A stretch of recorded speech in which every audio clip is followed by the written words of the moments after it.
Eastern Europeans have like looks on their face. You talk to them, like, talk to me. All right, you will. Okay.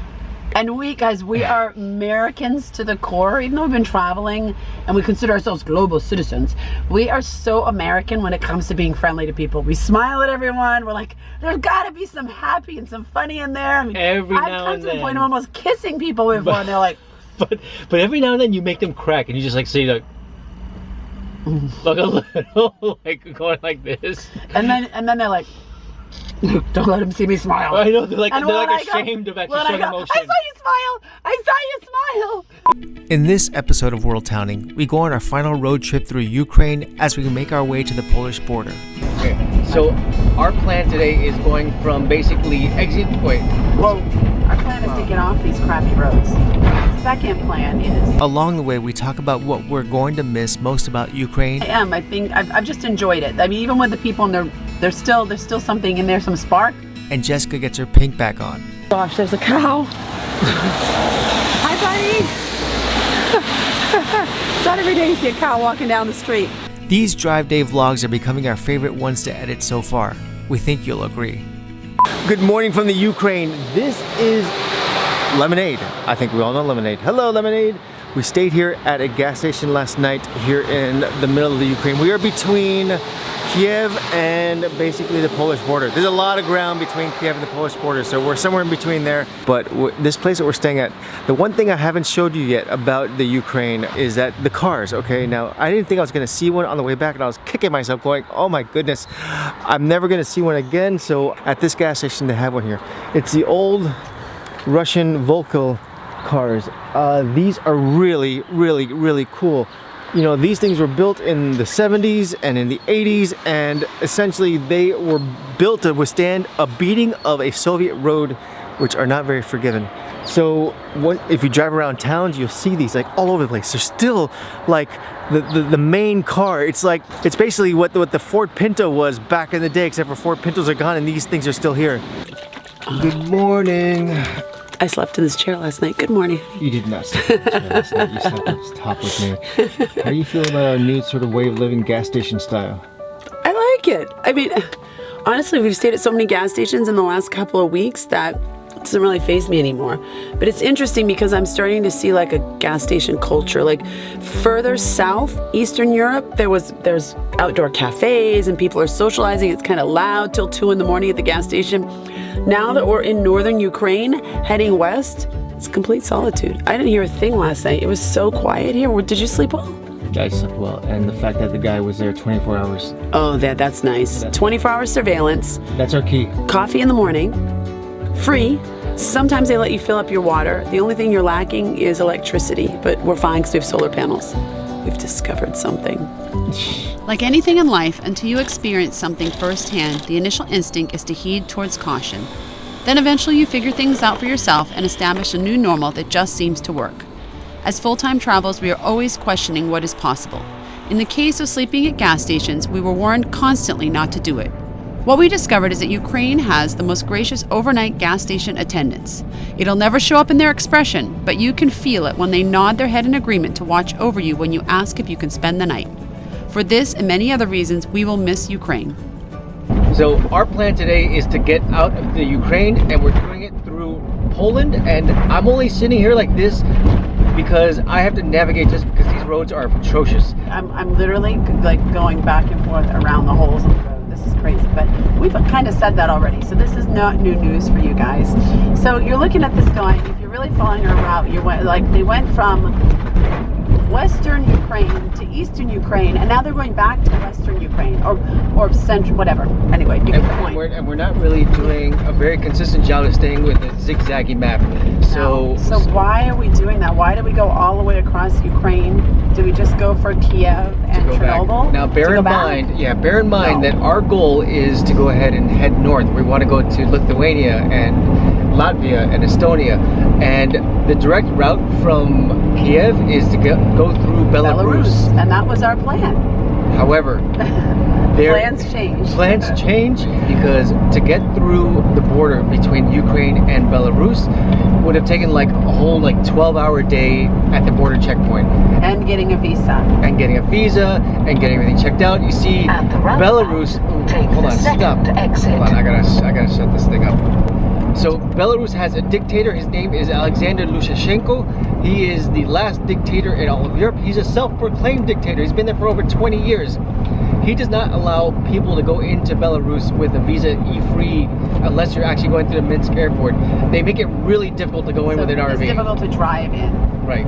But I think if we had more time, guys, we'd apply for the visa, we'd stay, and we'd just go this route. It wouldn't take that long. It'd probably be our most nightmarish border crossing from everything we've read, but we'd love to share that with you. The problem is, in 9 days, we're getting on an airplane to go to the US for a month. Even if we were to do the visa thing and had the time, that, I'm going straight, right? Yeah. That they make you itemize every item that you have in your car. Now, for most people, that's not too bad, right? It's everything in your bag, maybe a couple things in the glove box. Some us, undesirable garments. it's our entire home. So, long story short, we're heading all the way back. We're going to dip into Poland. We will hit Belarus. Our goal is to visit every country in Europe. Yeah. So how are we going to hit it? That's the question. You think they can figure that out? We can't drive in. We're going to sail in. We're gonna. It's not. And if you don't know your geography, that's not possible. I finally stopped running now. With you, I found my peace somehow. Let go of every thought that was holding me back. Yeah. I'm in love with you in every way. So we're taking. Не достаєш шланга. Oh, you gotta back up. Oh, okay. You gotta back up. Okay.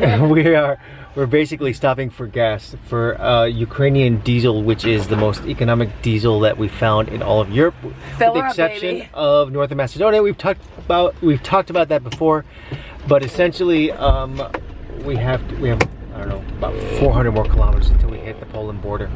Multitasking. I'm working and driving. That's right. While he's going ahead and he's filling the tanks, I'm trying to get the LPG tanks filled, and we're trying to determine whether we can get water. And everyone's suspicious of us. It's like, look, everyone's looking at us. I feel like we're doing something illegal or we're not. Like filming at a gas station? Question. Can we put... I gotta get these guys' attention. Can we put LPG in there? Nine. No LPG? No? No. We cannot fill? No. So we basically filled up on gas. And the funny part is we tried to fill up an LPG. That's funny. It didn't work. Guys, too much time in the car. It didn't really work out. There's a really big issue with filling up an LPG here, and the guy was exactly amused that I was trying to fill up the tanks here. Yeah, so basically Eastern Europeans, and we're gonna sort of say this because we've been very observant of a very great number of Eastern Europeans. It's not being rude, it's just honest. Eastern Europeans have like looks on their face. You talk to them, like, talk to me. How are you, Will? Okay. Try and joke with me. Don't. Why did the chicken cross the road? Okay. And it's funny because at the end of the day, you know, you try and warm up to them, you try and make them laugh, and it just don't crack. And we are Americans to the core. Even though we've been traveling and we consider ourselves global citizens, we are so American when it comes to being friendly to people. We smile at everyone. We're like, there's gotta be some happy and some funny in there. I mean, every now and then. I've come to the point of almost kissing people before, and they're like, but every now and then you make them crack, and you just like say like a little, like going like this, and then they're like, don't let him see me smile. I know, they're like ashamed of actually showing emotion. I saw you smile. The girl at the counter when I was getting the coffee, basically she was actually super happy. I got there and did you get her to smile? No, she smiled like from the moment that we walked in the door. And I put the wrong cup of coffee into the machine to get coffee out, And she What do you saw mean? There's that. a wrong cup? Yeah, there's like multiple cups. This is a flat white, and so I put like the one for a Cappuccino? yeah, essentially. I know, for espresso, and it started And she overflowing. saw that it was like going and filling, and she's like, ah, she ran over to me and so I emptied out this one and put in this one, but all with a smile on her face. So I'm very optimistic for the Ukrainians, because if she can be smiling at a gas station trying to help me with my coffee, instead of just sitting there going, stupid American, you don't know anything. And by the way, I mean, there's some history here, right? They've got communism and all this stuff. So we're trying to process and understand all that. I have really, really, outside of the whole, you know, stone face, really enjoyed this country a lot. I'm sad to be leaving. Duh. Yes. I really am. I think I've just enjoyed it. I mean, even with the people, and there's still something in there, some spark. The food's pretty good. I'm loving it as a country. There's a lot of interesting things here. Yes, I'm happy inside. You will not see that.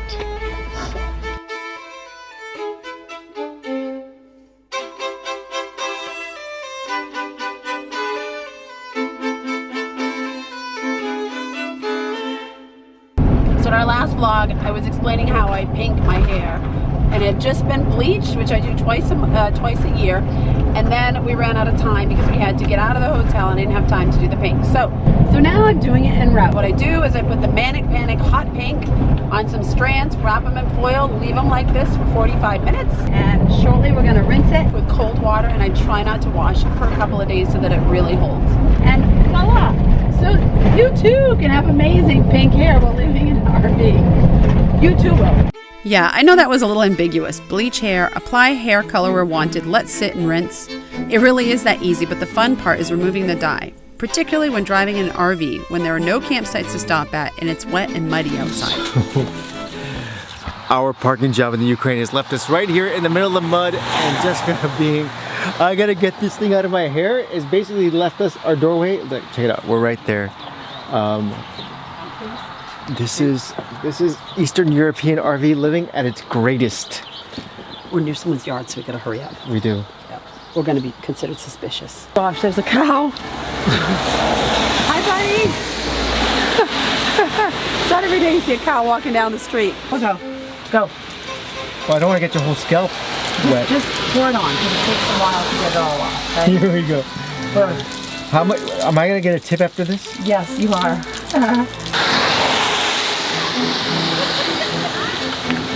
Okay, is all the pink wet? Can you guys tell? It looks like it. On this side. Okay, keep going, because it takes a while to get it all out. It doesn't look like it's coming out very pink. We're wasting good water on this, you know that. And someone actually once called us hardcore. This is hardcore.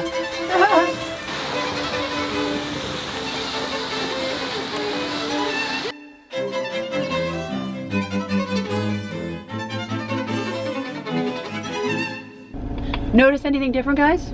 Okay. Not you guys. The people behind the camera. Look, my hair's done. I didn't do the best job on it, but whatever. It's good enough. So we are basically about 15 minutes from the border, and when we go across the border, there's basically one thing that we have to take care of. Using up all the Wi-Fi. Using up all the Wi-Fi and using up all the local currency, because, well, we can always go to the little exchange hub, but we don't take out enough to actually make that worth it. So we have to like take out the last of our Ukrainian currency. And binge in the gas station store. Which and in get junk today's at the gas case station. means A car wash. we're getting a car wash. They have a car wash here. We have, look so at this is Ukrainian money. Okay, let's see. Hello. 2, 3, I think they're going to charge us 350. How much do we have? 350 is the equivalent of like, it's a lot actually, it's like 12 bucks.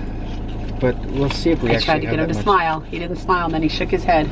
3, okay, Why don't I've got, people smile? here we go, I got 400. Okay, do you think we pay here, or do you think we pay in? We pay in there? Oh Okay. no, we pay here. Oh my gosh, it's exciting. So Here. essentially Okay. the exchange rate for US dollar to I actually feel Ukrainian hryvnia is about 27 to 1.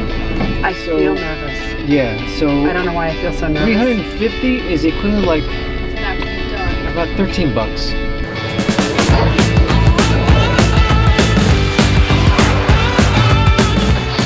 You realize they're doing your job.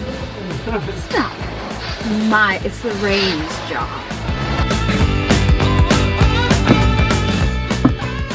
lemonade has not been washed ever since, and I hate 2 to years say since this. we bought her. No. That's not true. Since we left Morocco. So right now, Oh my gosh, poor it girl. is essentially, oh my gosh, it's been like exactly a year since lemonade's been Poor washed. thing. And now these Here poor we go. Ukrainians are gonna go through the, I'm glad we're paying them well. No, they've never seen such a dirty car. They're in gonna their get a life. tip.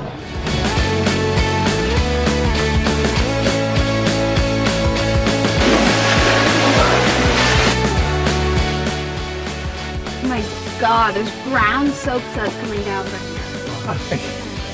Are you serious? I'm not kidding.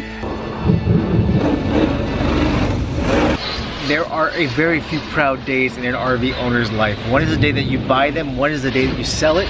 That day is coming pretty soon. And the day that right now is another proud moment is the day we get her cleaned. We always thought that when we bought her that she was like the most shiny RV out there. We're like, there's no vehicle more proud of that we could have been than Lemonade.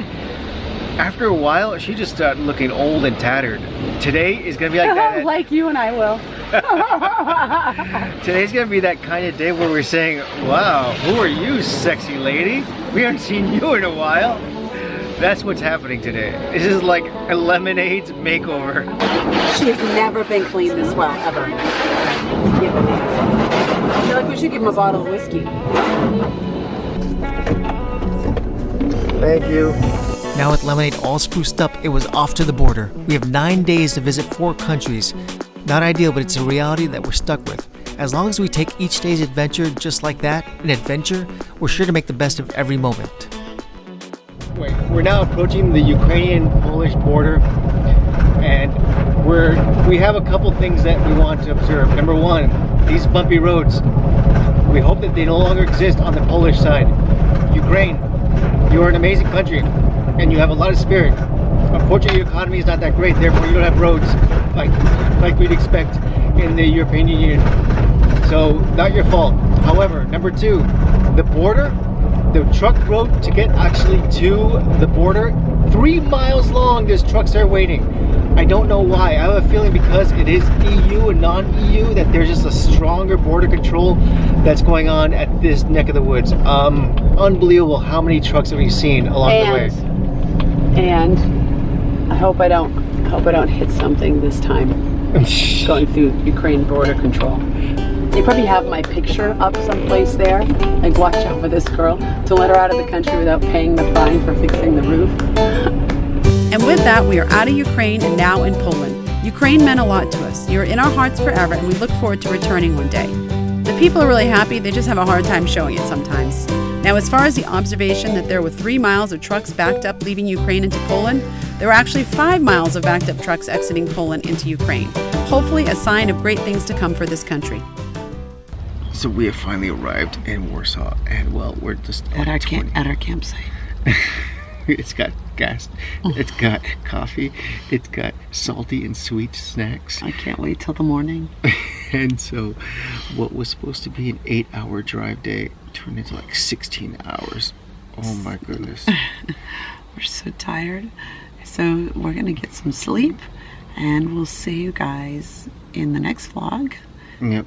And these daily vlogs are, if you like looking Killing at us. We can't do it anymore. If you like looking at us from our chairs all day long, let us know, because I'm thinking that's kind of weird, but that's fine. All right, see you guys next time. Bye. Bye. In the next episode of WorldTowning, we head to Warsaw and explore the charm and beauty of this amazing city. Wandering around in Warsaw, the old town, we have come to one realization. We don't want to leave. We don't want to even come close to leaving. If you're not yet subscribed and you're enjoying the daily vlog, do it now as we continue to share all of our adventures. Oh my God, they're blowing things out of all of the cracks. Look at that power. Is that going to happen to you too? That's what happens every time I take a shower.